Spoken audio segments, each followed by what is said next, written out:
Welcome back to part two of the Vidocq episode. If you haven't listened to part one, please do, as part two is a continuation and some of the information might be necessary to understand.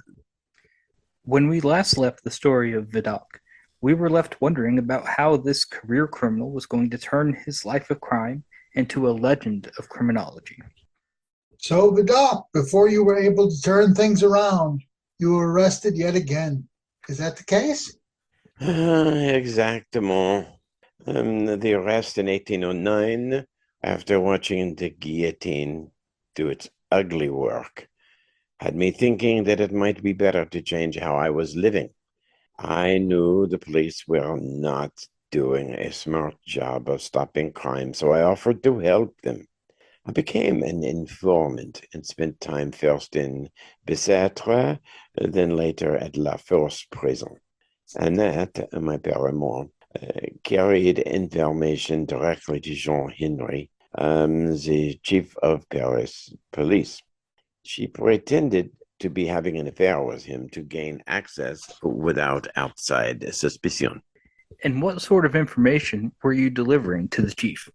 I had the trust and admiration of these amateur rogues who confided and sought my praise for some crimes. I was able to give information about forged identities and unsolved crimes. It began to dawn on some police that stopping crimes before they were able to be committed was more effective. If things were going so well with the police, why did you escape from prison yet again? That was a cunning piece of fraud created by Henri and myself. My sentence was up, but in order to keep my credentials as a criminal alive, we masked my release as an escape. This served the dual benefit of increasing my credibility with the criminal class, as well as effectively removing a good man from prison. Well, that explains why you continued working with the police then. Was your freedom used effectively? My work as a free informant was unsurpassed. My talent with disguises and my knowledge of both people and the workings of the criminal mind came of use many times over. Vraiment. I was able to use my abilities to give information to the police much easier than when I was imprisoned. I even duped some hapless wrongdoers into committing felonies, waiting until they were in the act to turn on them and arrest them as an agent of the police. How did your initial work lead to the development of a plainclothes unit? I took inspiration from my work as an informant to create the Brigade de la Sûreté near the end of 1811.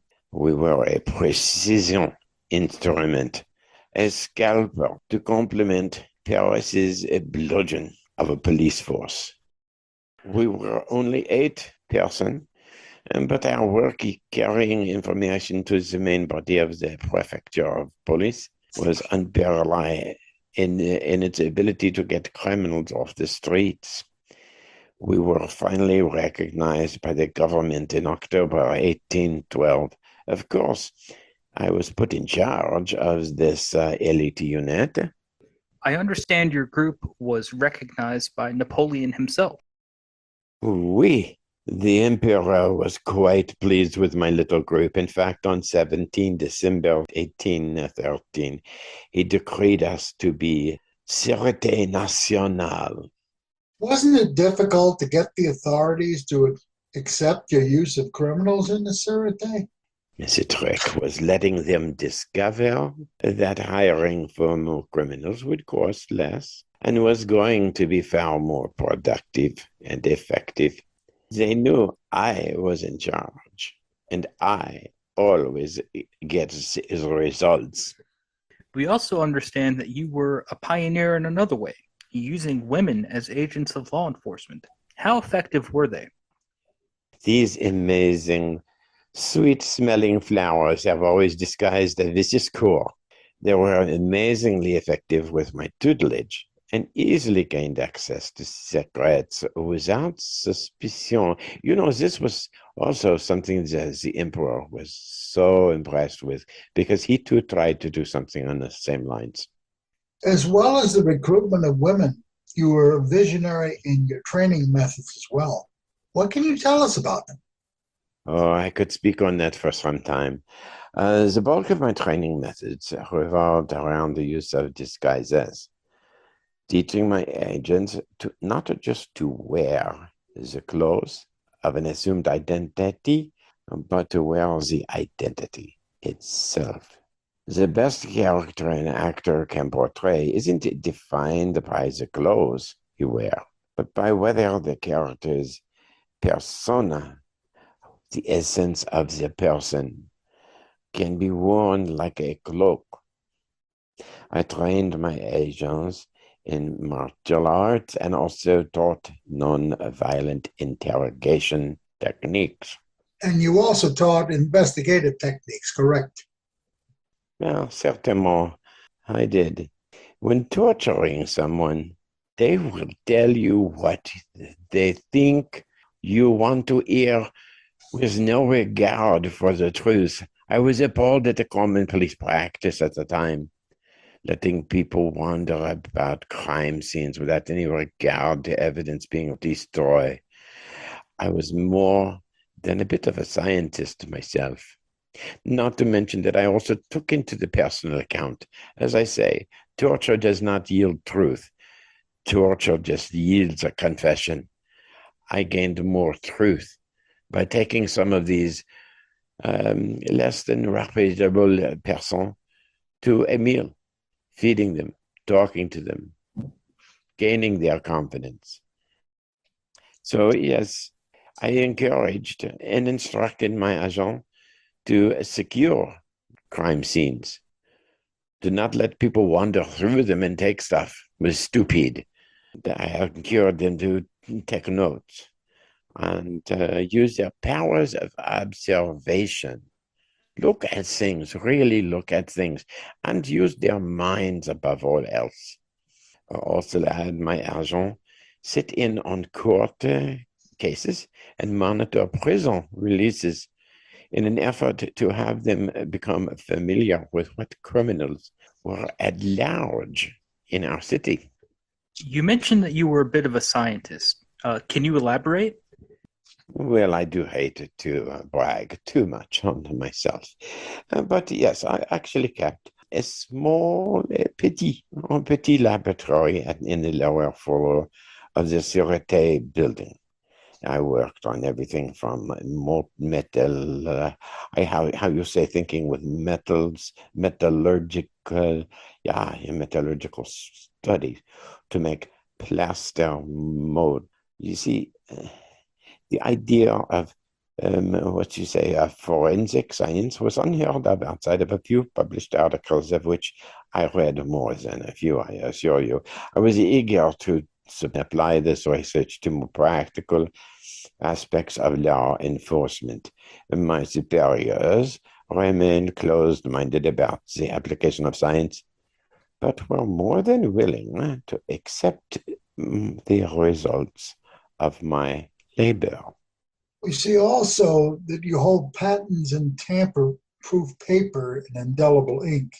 Is this a result of the scientific experiments or of your criminal background? Well, perhaps a bit of the both, mon ami. I cannot take all credit for that work, though. I had in my employ a number of chemists who were invaluable in the creation of both the paper and the ink. You see, the paper was used for the writing of checks and promissory notes, and the victims of past fraud were eager to find something to defend against the future crime. The paper was also used in my filing system. And what filing system is this?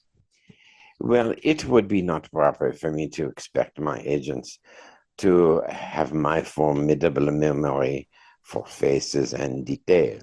I cannot expect a hireling to do the work of the master. So I created an index card system. I think that's what you call it, index on small note cards.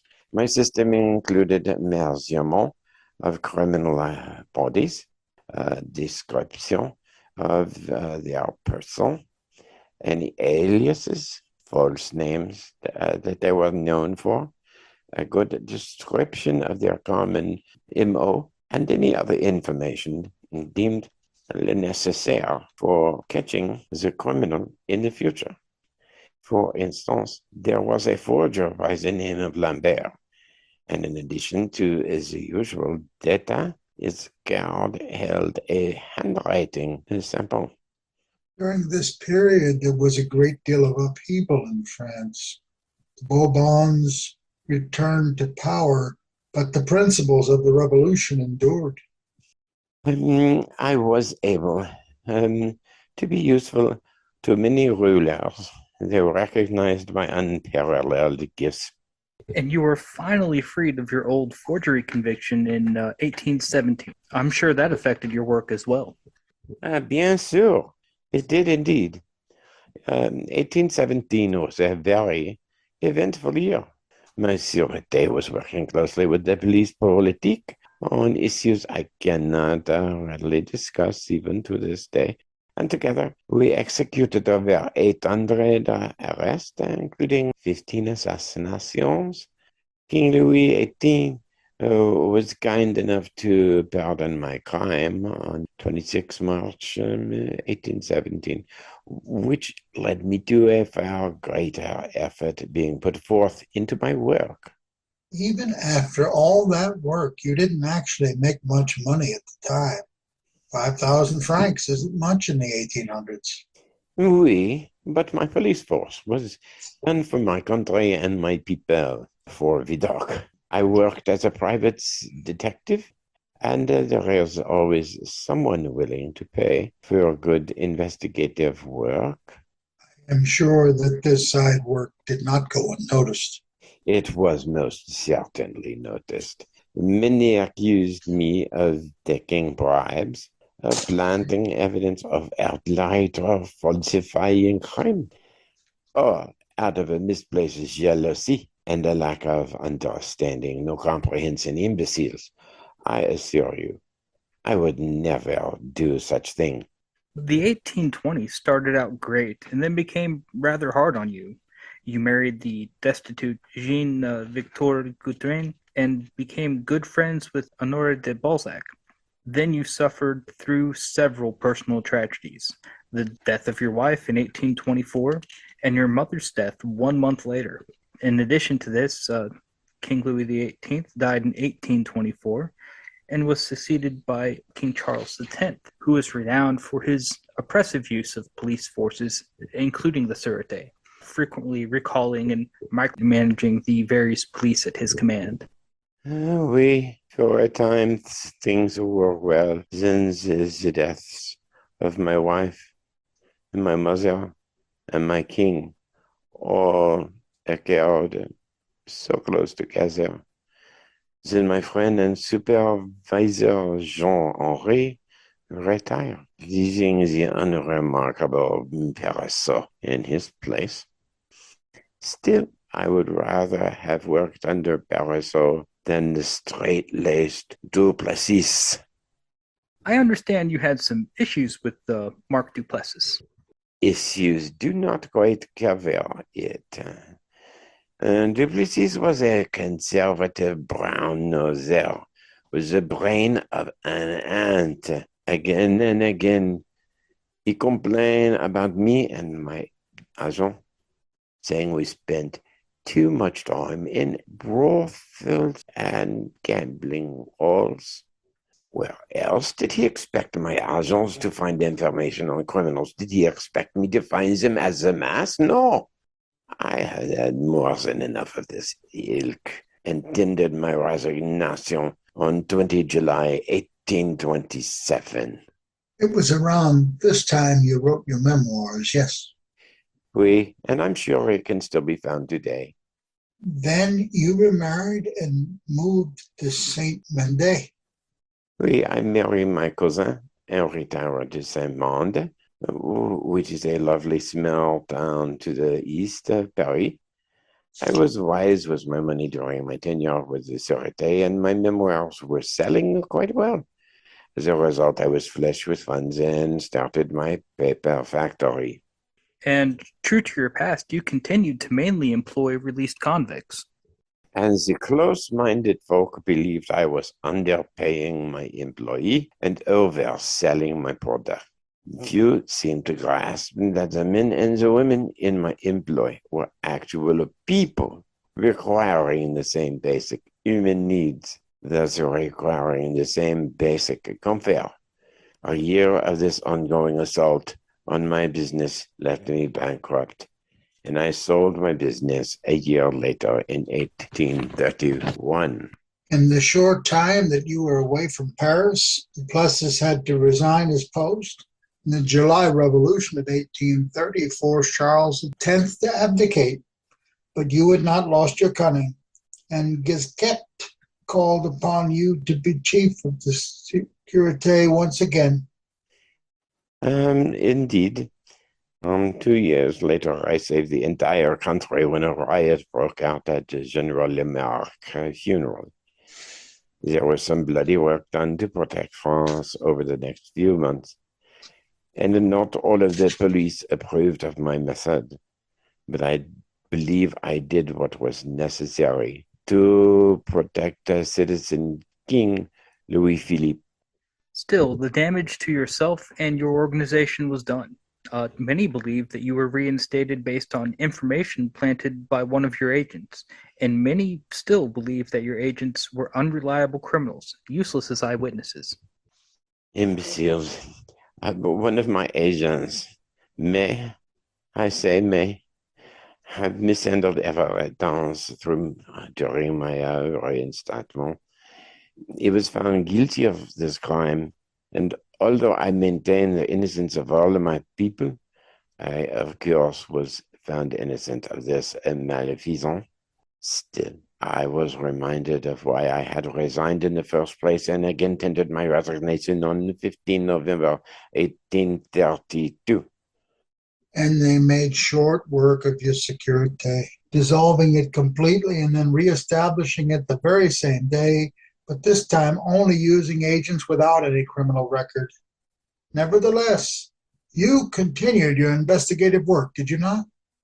Oh, oui, after the dismantling of the Sûreté, yes, I created the very first detective agency, the Bureau de Renseignement, in 1833. We originally had only a small squad, only 11 detectives, but we worked diligently on behalf of the business people and private citizens. Regrettably, your enemies continued to harass you and your employees, leading to more trials, eventually ending with you spending Christmas and New Year's in jail. Petty, jealous, imbecile cratabix, trying to benefit from my activities, bien sûr. All right, this does end the interview portion of this episode, but there is more to be told. From 1837, Vidocq quarreled constantly with the official police because of his activities and his questionable relations with various government agencies, such as the War Department. He was in and out of court on charges that were dismissed, but still caused him to be confined. Vidocq questioned again and again whether he should sell his agency and live a private life, but was unable to find a qualified and reputable buyer. His third wife, Floride, died on September 22nd, 1847, after 17 years of marriage. Vidocq never remarried, although he continued to indulge himself, enjoying the company of many ladies. A year later, the monarchy collapsed, with Alphonse de Lamartine as the head of a transitional government. Despite previously supporting Louis Philippe, Vidocq offered his services to the new government and was rejected. Vidocq presented himself as a candidate in the second arrondissement, but received only one vote. Despite having lost the candidacy, Vidocq offered his services to the winner. The new president of the Second Republic pointedly did not respond. Vidocq withdrew into private life, accepting only small cases every now and then. In the last years of his life, he suffered great pain in his right arm, which had been broken and had never healed properly. Unwise investments had caused him a large portion of his assets, so he had to curb his living standard and live in rented accommodation. In August 1854, despite a pessimistic prognosis by his doctor, he survived a bout of cholera. In April 1857, his condition deteriorated to the point he could no longer stand. On May 11th of 1857, Vidocq died at the age of 81 in his home in Paris in the presence of his doctor, his lawyer, and a priest. A total of 11 women came forward as owners of his testament, a document which they had received for their favors instead of presents. His remaining assets went to Anne Eloise Lefebvre, at whose house he had lived at the end of his life. Vidocq had no known children, although Emile Adolphe Vidocq, the son of his first wife, tried to get recognized as his son, even changing his last name for this purpose, but he failed.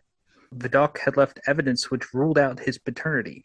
He had been in prison at the time of Emile Adolphe Vidocq's conception. Vidocq wrote many essays and papers about life in prison, the death penalty, in addition to his memoirs. His work and research into criminology and forensics fundamentally changed the shape of crime fighting. Vidocq's lasting work can be seen in ballistics, fingerprinting, the casting of molds, crime scene procedure, and in his use of a filing system to catch criminals and refine search methods. Hey, we sure hope you've enjoyed this look at an amazing character that most know nothing about. I must confess, I did not know much about Vidocq. I didn't really know his name. I'd heard references to him from fiction, works of fiction, until John actually brought this to our attention. And boy, just as with most of our podcasts, this has been a learning experience. It certainly has, and I would like to express my deep thanks to you, John, for taking the trouble to find this topic for us. You know, there is a wealth of material for your further research. And it's easy to find. You just need to look it up.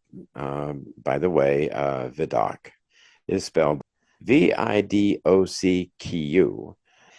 Okay, so there is a wealth of material. Please join us for other interesting topics, such a look at Woodstock, the Woodstock Festival, which will be being published very soon. It is almost done.